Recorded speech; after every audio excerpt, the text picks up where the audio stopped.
Hello, this is Heather Hoffman, and I'm here today to show you how to use some of Pinkfresh Studio's beautiful layering floral stamps. We're going to kind of use a process where we stamp on the negative die cut. I'll show you what I mean here as we go along. I'm going to start off with the layered bouquet stamp set, which is a two-step leaves and two-step floral images, and there's one solid die cut piece. So I already have my white cardstock previously die cut out, and I kept the negative piece, and this is where we're going to line up our stamps. I'm placing a simple piece of white paper. This is just white copy paper, fairly inexpensive, tucking it behind, and this is going to be kind of my test stamp to make sure I have each image lined up properly. They're very easy to line up, but this is just kind of a good foolproof way. You notice that first one I actually had it just a little bit crooked, so I moved the negative space to line it up perfectly. Then I could set that die cut piece inside, and as you can see, those leaves are perfectly lined up on that die cut. Now I can do the next step of the leaves using the exact same process. And I'm putting the colors of each ink that I use throughout this process on the screen so you can see each color if you're curious. But what I'm doing, so when I stamp the one kind of on that background piece, I'm not worrying about inking up the stamp perfectly. So if you see those images, all I'm doing is just getting enough of an outline to make sure everything's lined up and in the spaces that I want it to be.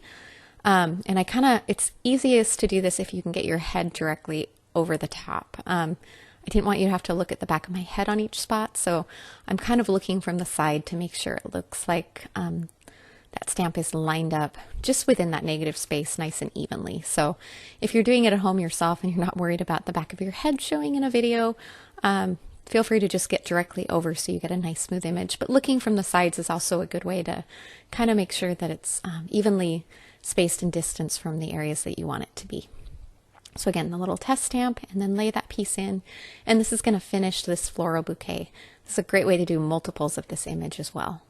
All right, the next one we're going to move on to is the Curvy floral vine, and for this one we're going to use the same process, a piece of white copy paper behind my negative space for the die cut, and then we're going to just start with the greenery and build our way up through the process here. I'm using a little bit of a different color combo for each one of these just to kind of mix and match my inks for fun. This was actually the very first time I had stamped this image, so I was really happy with just how smoothly and easily this image was to stamp.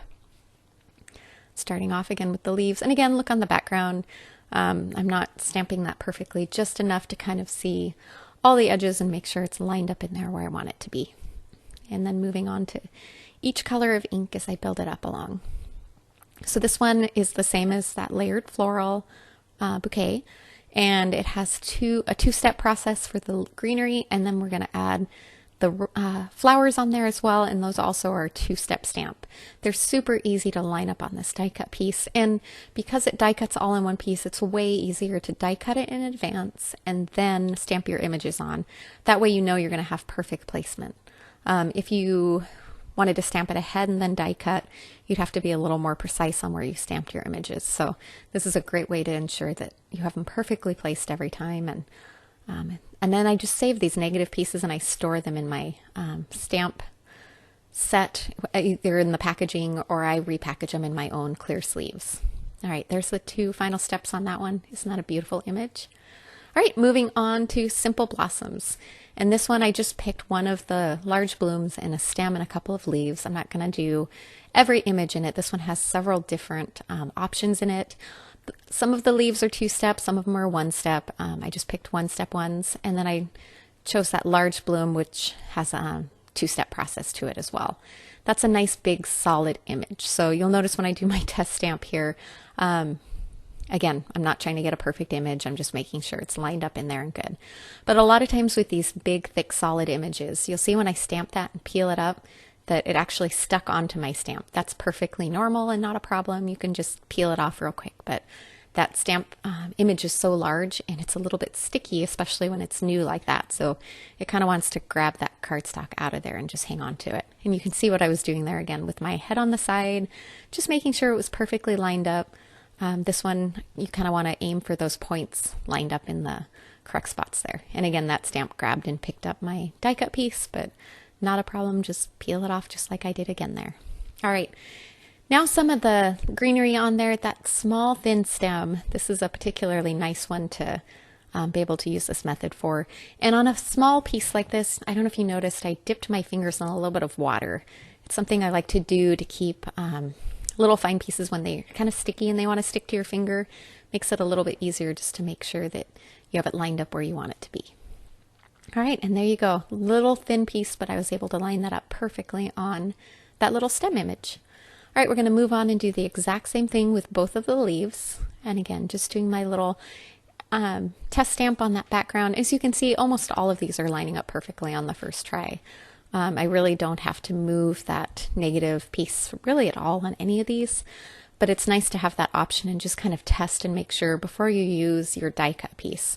And then if you do need to adjust it a little, it's a really easy time to do that, where you can move it around. All right, there's that image all ready to assemble and put on a card. All right, and the final stamp set we're going to look at today, this one's called Lovely Blossoms. And this one is full of just tiny, fun little images, perfect for building your own little garden of flowers. Lots of different options for building them together. I just picked several from this stamp set. I didn't stamp everything out on this one. And I'm pulling out, each of these is only a 2-set stamp. Some of that includes the greenery and the flower. The greenery has 2 layers to each one, but I went ahead and pulled out all of the little stamps I needed to match up with these die cut pieces. And my negatives, you can see here, I actually have kept these stored in my with the stamp set so I could reuse them over and over and over. When I die cut them that way, all the other little pieces, I can squeeze them a little bit closer together and get a little bit more on my cardstock. But these are nice and level and neat and easy and make it just perfect to line them up in there and get each image layered and stamped on. So I started with those first 2. I did the greenery on there first, and now I'm going to stamp in the flowers on the top of them, and then I'll have my first 2 images done, and then I can just move along to each other one. And I'm mixing and matching my colors. This stamp set's a perfect way to test out and use a rainbow of different inks and get different effects depending on which flower you're using. You could make them all monochromatic as well, but this is one of those stamp sets, a layering set that is really super duper easy to do if you use it this way. And again, you can cut a whole bunch of these little die cut pieces out to start, and then you could stamp several of them, or even just store them in your stamp set so that when you decide you want to use this set, you can just quickly pull them out, stamp them in the colors you want, and you're all set to go. All right, moving on to one of the greenery pieces there. This is the one that has a 2-step that's just in leaves, so it has the 2 parts that layer together there on that one. All right, I'm going to swap over to the other little negative piece that I have there, and just to conserve and reuse that paper, I just kind of flipped it around until it really wasn't in the way of where of the 2 little bits that I was still going to stamp on here.